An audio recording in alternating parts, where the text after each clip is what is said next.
The following is a presentation of the Championship Racing Network. Crossed Flags, a racing podcast. It's your midweek fix for racing news and information.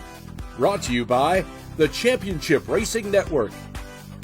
Now let's head trackside to join your hosts, Steve West and Matt Nicholson. We welcome you into the latest edition of Crossed Flags. I'm Steve West. Matt Nicholson here on screen, not pictured. Producer John, who is doing most of the work in the background for us, but also doing some work for us in the background, is producer Molly. We appreciate them. And of course, we appreciate you. Thank you very much for tuning in. Don't forget, subscribe right down below here. Comment away, too. We love to read those comments as well. We're going to talk Daytona here. A good amount of Daytona, because we finally have the season started. Thank goodness. First impressions, let's go ahead and put it that way. As we look back upon what we have seen, Daytona, Atlanta, as far as what NASCAR has done, if there is a complaint, and I really don't have one, to be real honest with you. It might be the fact that they open up the season with 2 Speedway rules races, but after looking at what we saw from the Daytona 500 and what the Truck Series and the O'Reilly Auto Parts Series did there, and then we take that and we go to Atlanta, and we see what all 3 series did there, I got to admit I can't really complain. I think the racing's been really, really good, if not fantastic. Atlanta has eclipsed Daytona. I would absolutely agree with that. I mean, at one point in time, we could even go here. Not only is it eclipsed Daytona, I might go so far as to say Atlanta might be the most exciting racetrack that NASCAR currently races on. There's really no disputing that. I mean, at one point in time, we could call it Kansas. I think Kansas really put together some really, really good races. But, man, you look at what Atlanta has done, and we questioned it, and so did a lot more highly paid people that got paid a heck of a lot more than what we have been in our lives. We're not the only ones that question them reconfiguring this to the 28 degrees and making it a super speedway race. In retrospect, we were all wrong. They got it right. Yeah, they got it right and then some, because, doing all that testing and stuff via iRacing, they hit on it. Mm-hmm. And the way the car is set up, and you combine it with a hybrid super speedway rules package, that's can't argue with that. No, not at all. So, all right. So after Daytona, which we did talk about last week, and then we move to Atlanta. Strangest thing about Atlanta, and this would be picture number 1 that I sent to producer John here, is the fact that I don't know as I have ever seen a car with this much damage at a track that is as fast as this be able to claim a win. Well, the time I've seen something of that nature is the Bud Shootout when Eric Jones won a few years. I think it was 2020 or 2019, somewhere in there, when Eric Jones won and the whole entire front of the nose was caved up and it looked like that. Yeah, That's I mean, the time. We expect this at short tracks. The Richmonds, the Bristols, the Martinsvilles. Might even go to the 1 milers, maybe not quite Darlington, but certainly like a New Hampshire, something to that effect. I could expect that maybe there. But we generally consider a super speedway track something that is as reliant upon not only speed, but aero. Tell me how this car wins.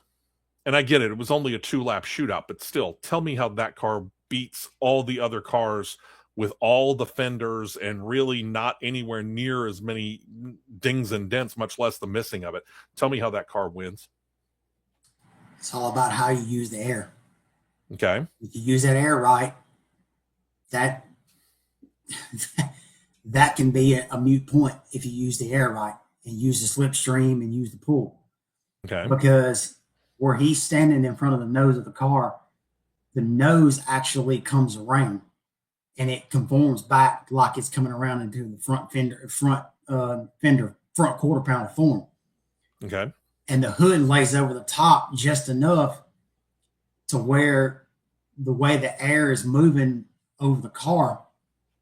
And I recognized there was a lot of times that he used the right front corner of that car right there and had it down out of the air pocket that would be hitting it.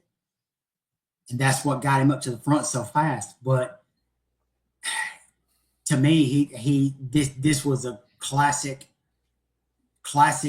use of using the air like it needs to be used to where that doesn't really affect it. Now it's been proven that these cars really don't have to be fully fendered or whatever. It can be missing a body panel or something and still be able to win a race. Now does it open Pandora's box up? That's interesting question. Yeah, it is. It's an interesting question. But there's a lot of there's conspiracy theorists. Of course. If you look where the 5 comes down on the number in the front, there's a little corner right there. There's a hole that feeds air down the side of it. That feeds air in between the body panel and the cage area. Because some conspiracy theorists think that may have created a negative vacuum to where it got faster. Okay. Theoretically, it could have. Okay. Theoretically. But I would want to see this car in a wind tunnel in that shape right there to see what it did with air going around it and how it reacted. Well, and let me ask this as well, because I think this is probably at least as important. Take that fender, the missing fender, and put it on the other side. Does that car hit victory lane? In this case, I don't think it matters if it was right or left. Okay. There's a part of me that wonders that, because if you think about it, I mean, obviously we're turning left the whole time. There's a part of me that wonders whether or not there is some shedding of the air as the car is going through a corner, or for that matter, the trioval, and kind of shedding air off of that side. Whereas I think going into that corner, I'm wondering if that might be a little bit more of a parachute. But I see where you're coming from in the fact that there's a whole lot of stuff that is really well-rounded around it. You look at where the hood is, and this isn't a great shot of the front end, by the way. The front end is strangely fairly largely intact. So that's kind of where I got that question as to whether or not air could get packed up in there if it had been on what we would call on our passenger car the driver's side, because of the way that Atlanta's configured, and of course you're turning left. I honestly now don't think it would have mattered. Okay. I mean, the car was just flat good. We know that. We've seen we saw what that car was able to do all afternoon and into the evening. You and I were texting through portions of that race, and whatever 2311 did, despite the fact that they really kind of didn't know their future until the lawsuit got settled, they got it right. They were doing their homework and they got things right on that 45 car. And truth be told, the 23 car too, because, and we'll talk about this more on Sunday during the big show, if Bubba Wallace hadn't gotten too much in his own head and too worried about the cars out to the side of him, the Chevrolet tandem, Bubba Wallace could have easily been the guy who was celebrating instead of Tyler Reddick. Bubba Wallace should have been the one that was celebrating, because his spotter called a bad block, and that's what cost him the race. And in the process of blocking, Bubba goes so hard to the outside that he actually moves over one lane further than what he needed to, and just went to a non-existent third row, and that allowed Carson Hocevar and everybody to push on through. Now, to Tyler Reddick's credit and Chase Briscoe's credit, they didn't waver. They just stuck with it and said, hey, you're my Toyota teammate. I'm going to push you as far as I can. And then once we have ourselves out front, we'll battle it out amongst ourselves. Chase Briscoe just didn't have the tires to be able to do anything with that 45 car. He could have if he would have had a tighter push, but I think he was content with just letting it go. Yeah. And that brings us to, I guess we could call it picture number 2 from what we came up with. It is amazing how few drivers have actually claimed the first 2 races of the year. You would think in the 75 plus year history of NASCAR and what we now call the Cup Series, the top series, only 6 drivers have ever won the first 2 races of any given season. And it took from 2009 until now for us to be able to do that. You can see the gaps right there. In some cases, you're looking at 20 plus years again, if not more. And we saw it happen just looking at the graphic right there. You saw it twice in the first couple of years, and then you have these long waits going on between now and then. And I get it. We've had a variety of tracks over the course of time, but why is it so hard to claim the first 2 wins of the year? Is it simply because of the variety of tracks that we go to after the Daytona 500? With how the schedule is aligned now, yes, it's more a matter of, I think it's now more a matter of luck than skill. Okay. With 2 super speedway races right off the bat. So that was a big help. Like if we had gone from here to Coda, do you think that's probably not the case? We're not looking at that graphic. I mean, even though Tyler Reddick won his first career Cup Series race at Coda,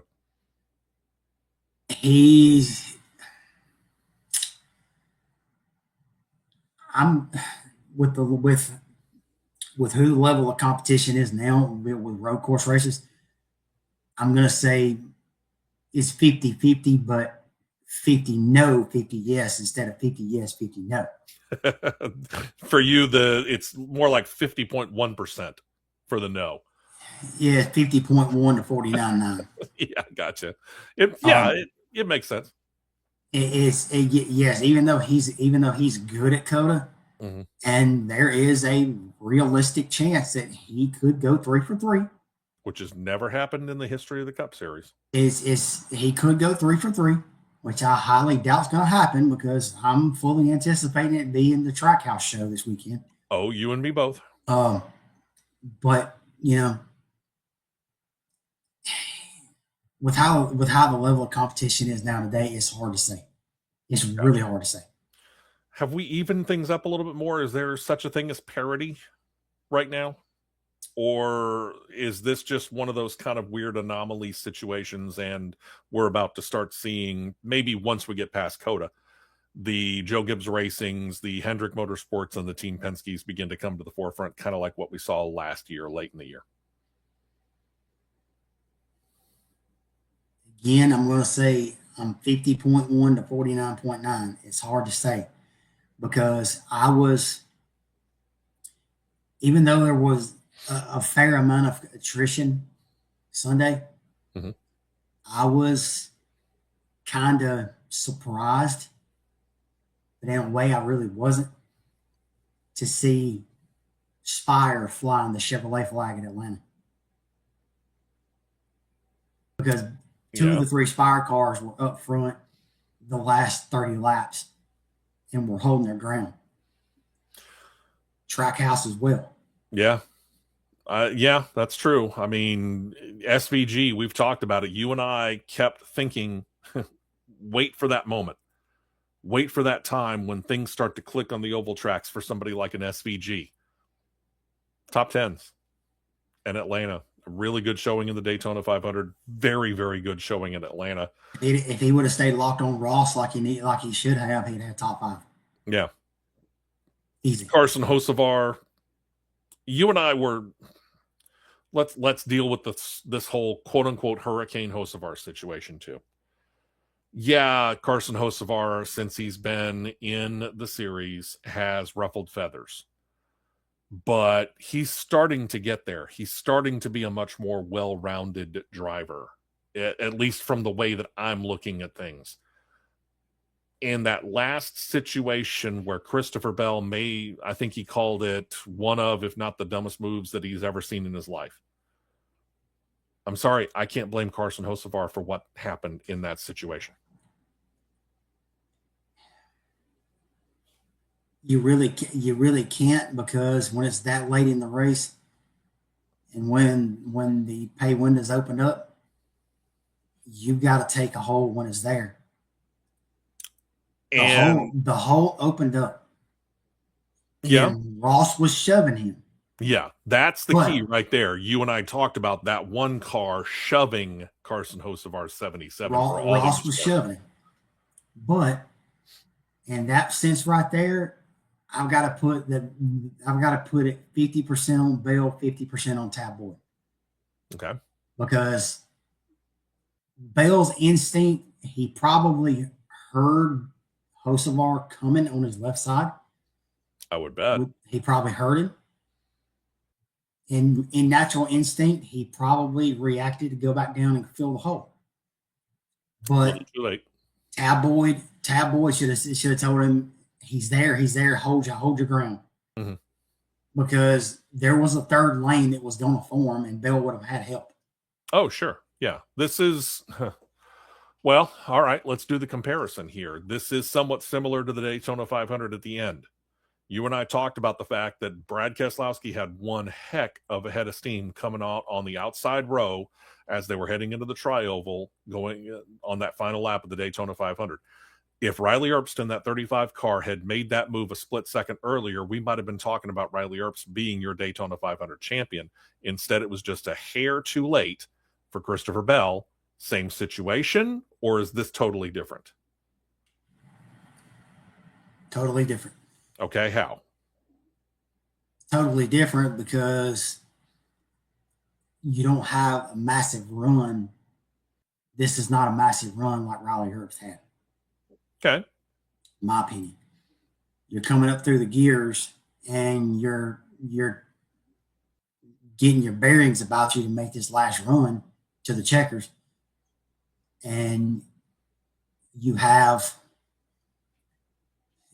in Atlanta, where the spotter standing versus Daytona, you had the cars coming at you at Daytona and you had them going away from you in Atlanta. Okay. Line of sight's better. So that's why I've got to put it 50-50 on Bell and Boyd versus where it's 100% on Riley Earpst's spotter. Okay. Because Riley's more concentrated on the run and just listening and using his eyes in the sky. When when Herbst's spotter at Daytona should have said, it shouldn't have even said clear. He just let Riley go and make his move, and he made the move a hair too early, which put him in the wall. Okay. To where this Atlanta Bell and Boyd had their move made a hair too late. Okay. All right. Then what we're looking at here, again, we're now leaving here. We're going to COTA. And you and I are pretty much already prepared to say, I can guarantee you that you and I are probably going to have some very similar picks when it comes to the fantasy league, which, by the way, is open to you. And I'll let you go ahead and let them know, but we have a NASCAR.com fantasy league that still can be entered. It's still early enough to where people make up ground. If some of our fans of the podcast want to do it that have not seen necessarily the big show and seen how to do it, how could they get in on it? Just go to NASCAR Fantasy Live and under leagues, search for CRN Fantasy Live 2026, and you'll be home. There you go. You and I would imagine, without comparing notes, and we'll do it off the air on Saturday. We can do it on the air on Saturday morning if you want to, but off the air, I bet you and I will have very much the same, or certainly strikingly similar fantasy league teams, because you can have 5 drivers plus put one in the garage.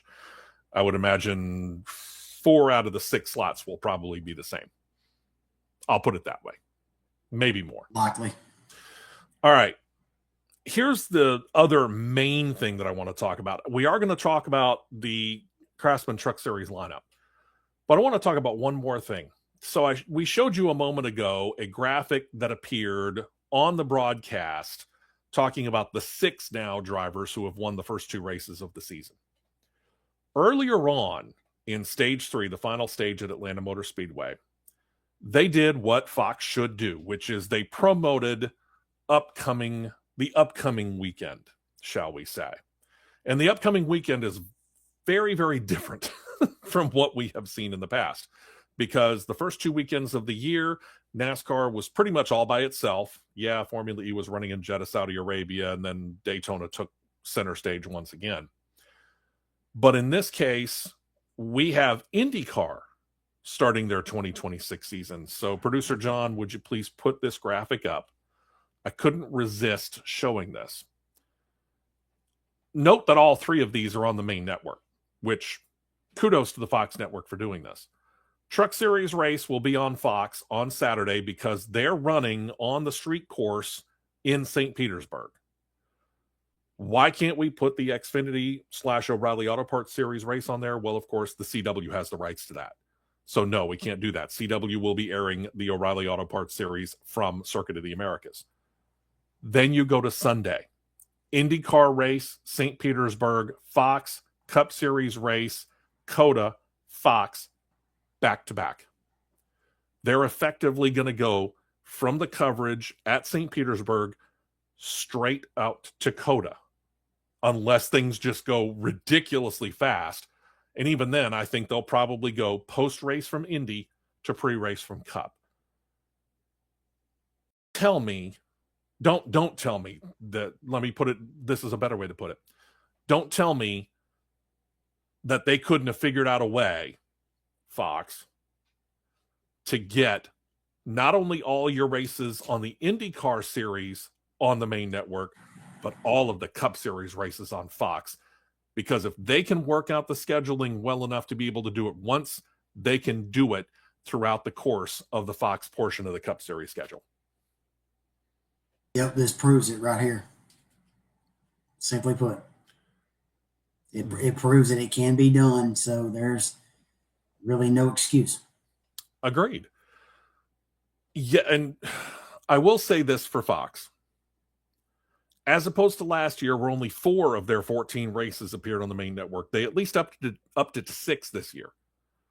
NBC, we can't say the same thing. It's still 4 out of 14. But I find it very, very difficult to believe that it's that hard. And truth be told, it certainly is not that big of a hindrance, because you and I have talked about the ratings. And while the ratings may be flat or in some cases down some from what we have seen, certainly in the heyday of NASCAR, or even say, I don't know, let's go back 10 years. We're still talking about the premier motorsports series in viewership in the United States of America. And when it comes to television viewership, it is still the 3rd most popular sport behind pro football and college football. You can't tell me that there should not be a way that they can't figure out how to put many more, if not all, of these races on the main network. Yeah, because where they lose their viewership is through USA and FS1. Yeah. Yeah. I mean, you and I, we've made comparisons on many, many occasions between what the races are on cable versus what they are on the main network. And the funny thing is that when you look at everybody that wanted to complain about it when they last year did the first year of being on Amazon Prime for those 5 races. Those 5 races on Amazon Prime averaged viewership that was every bit as good as what was on USA and TNT and Fox Sports 1 and whoever else might have had it. Right. So there's really no complaint there.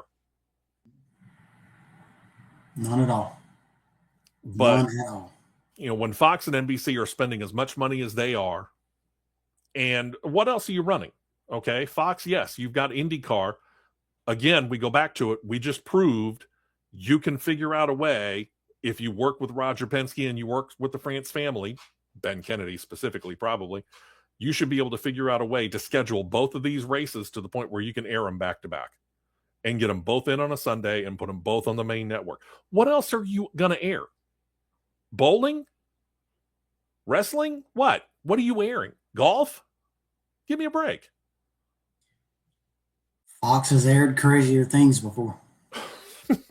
Yeah, don't get me started on that. I know. All right. Well, it is what it is. we'll have to figure it out. And obviously they're not listening to us. They're not paying attention to us when it comes to that. Let's deal with one more thing here. And this is something that you talked to me about, in that we have this crossover ability, and we got 2 crossover races coming in a row here, or very, very close together, in that Craftsman Truck Series is at St. Petersburg, Florida, IndyCar the next day. Then they do the same thing at Phoenix, except the Craftsman Truck Series is out and the Cup Series and the O'Reilly Auto Parts Series are there along with IndyCar. We haven't seen a final driver list for Phoenix yet, and we'll have to wait for that. But when it came to St. Petersburg, I think you and I were both pretty surprised at the fact that there really wasn't as much crossover as we thought initially for drivers who express an interest in running stock cars from the IndyCar world. To have only 4 drivers from outside of the regular roster of the Truck Series participating, and one of them isn't even a regular IndyCar driver. He's a regular IMSA driver.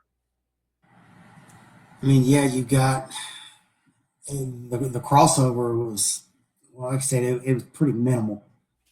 You got, Dario Franchitti is running for Tricon. Right. Adam Andretti driving for Tricon. In the 7 truck, even though it's got TBA on the entry list, in the 7 truck, Connor Mozak going to be driving it for Spire. You got Jackson Lee. He's a road racer, which is the son of NBC Sports' Kevin Lee. He's driving for Rayom.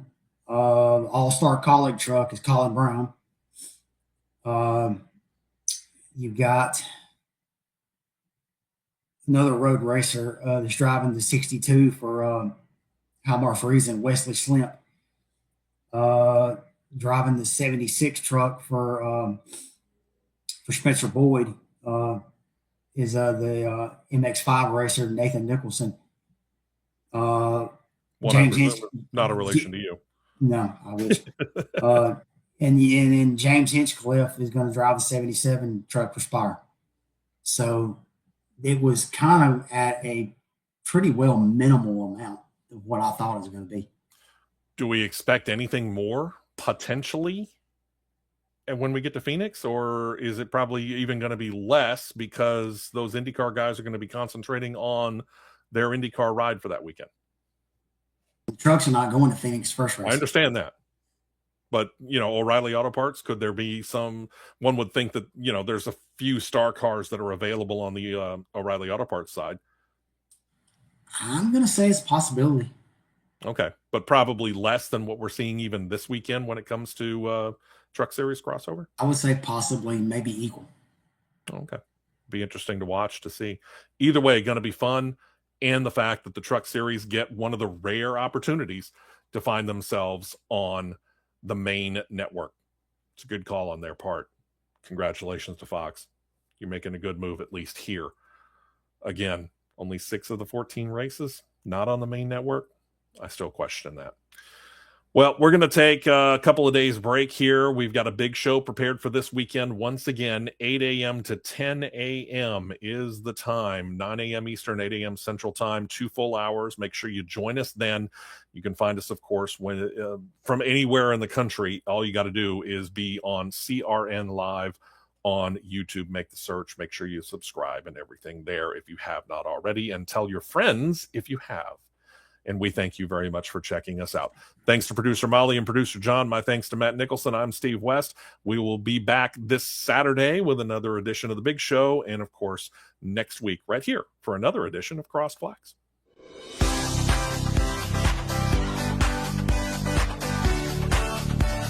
You've been listening to Crossed Flags, a racing podcast.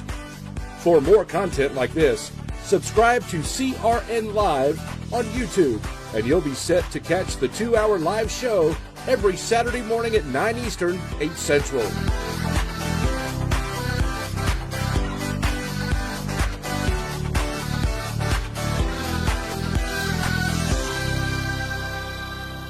This has been a presentation of the Championship Racing Network.